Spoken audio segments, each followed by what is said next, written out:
Hi, welcome to Awkward Hamster. Today I'll be viewing this portable power supply. Here's the brand name for it. Let me first show some of the pages from the user manual because the user manual contains the specs for it. The print's pretty small. If you want to read any part more detail, feel free to pause the video. Now there are a couple things I can point out for the specs.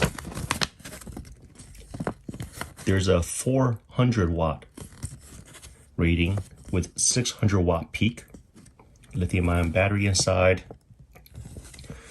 and there are a number of outs. Different types of USB. There's USB Quick Charge 3.0, the standard USBs, and also a USB Type-C out.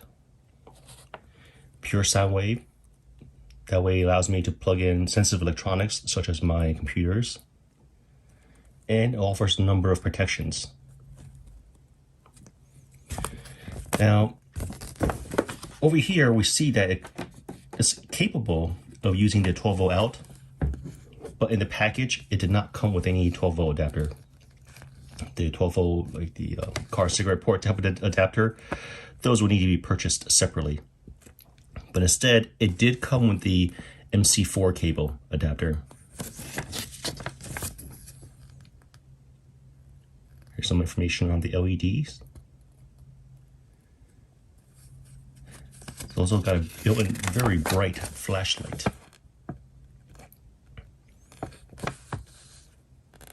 Now to fully charge the item, it took about, I'll say, 10 to 12 hours to charge it. I let it charge overnight, and then later on in the morning, it stopped charging because, well, it was completely charged.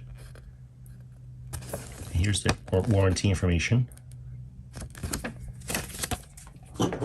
Here's the MC4 cable. Those that have the portable solar panels, this will be very handy on camping trips, or even just if your solar panel is mounted to the top of your vehicle.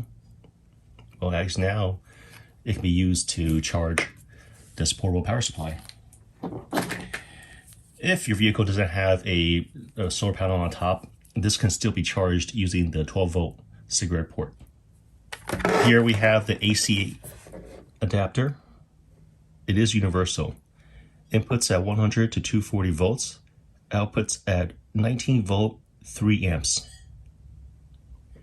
And the length of this cable is at least 10 feet. On the left, we have the DC out, but if I were to plug in the USB Type-C cable, the DC out automatically turns on. It also supports quick charge and then 2 standard micro USB ports. Any of these can be used to charge an iPad if you have the cable. On this side, it's still a DC out, but this is the 12 volt I mentioned before. I like the placement of the flashlight because it's on the same side as where I'll plug in my devices. Say at nighttime, if I can't see properly, turn on a flashlight, the reflection off myself or my device, I can then plug it in properly. Let's turn this off again. On the back, there's nothing. And on this side here, we have the inputs. The AC input or the 12 volt DC input, and also the input for the solar panels. On the bottom, there are 2 large pads, and also some of the spec information is printed there too. The handle on top is slightly expandable. Now I have plugged in a dormitory fridge, or small fridge. Turn this on.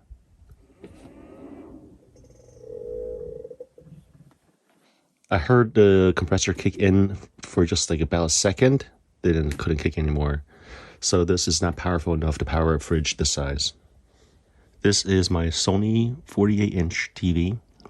It's a LCD TV with a LED backlit, and it's currently plugged in. It's able to power it. It doesn't draw that much watts. I'm gonna turn off the portable battery. TV shuts off too. Even though this does not have a wireless charger, I think this has something that's even more useful, a USB Type-C with a high watt output. The moment I plugged in the USB Type-C cable, the DC out automatically turns on, and it's powerful enough to power my Chromebook here. A lot of the new computers, like the new Apple MacBook Airs, MacBook Pros, they all use USB Type-C. On the right, this is my no-frills CPAP machine. No humidifier, it doesn't draw that much power. And when plugged into the portable battery, it can power my CPAP at least a weekend. The way I run my endurance test is more based on real-world scenario. So everything that's plugged into the surge strip is what I use throughout my workday. I have my HP EliteBook, my MacBook Pro, that's the 15-inch one. I have 2 smartphone chargers. I have my additional monitor, which I plugged into my HP, and a desk lamp. For the EliteBook, it draws 65 watts max. The MacBook Pro, that's maybe turned on half an hour to an hour a day, but most of the time it's the EliteBook that's drawing the most amount of watts. This powered my workstation for at least 10 hours. The light over here is still on. The capacity indicator is depleted. If I press the flashlight button, the flashlight still turns on. And plug in the DC for the USB. There's still enough power in here to power a USB, but not the 110, 120 volt out. To sum up what I tested, this item does offer a larger capacity than the other portable batteries I've tested. This has 380 watt hours.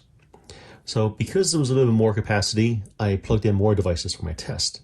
Besides just running my work Windows computer, I used my other MacBook Pro for half an hour a day. I was able to power my desktop lamp or desk light. I was able to charge 2 of my smartphones when I'm working. And all that, it still got me 10 hours. The other portable batteries, I got 10 hours just on the laptop itself. Another thing that I found very convenient is that this has a USB Type-C port. Not just a quick charge, which this is very handy too, but it has a dedicated USB Type-C high watt, 45 watts. This can be used to power my Chromebook, as I showed. This is powerful enough to run a chest cooler or a car refrigerator, but still not powerful enough to run a dorm room sized refrigerator. For the other portable generators, they have the AC input and also the DC input, but they don't provide the MC4, whereas with this one, they do. It's great that the flashlight is on the same side as the AC inputs. As for the NC inputs, they both support the 3-prong connectors.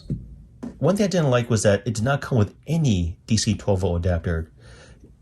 They're telling that it's going to support up to 4, and yet they did not even provide one adapter. I'm not quite sure how much the adapters cost. Now, overall, I still like this item a lot. It offers great value for the money. It's being sold on Amazon for about $280. There's a coupon that can be clipped. This unit was provided for review. I'll place the link below. If you guys have any questions, comments, suggestions, feel free to contact me. Thanks for watching Uncle Hamster. Bye.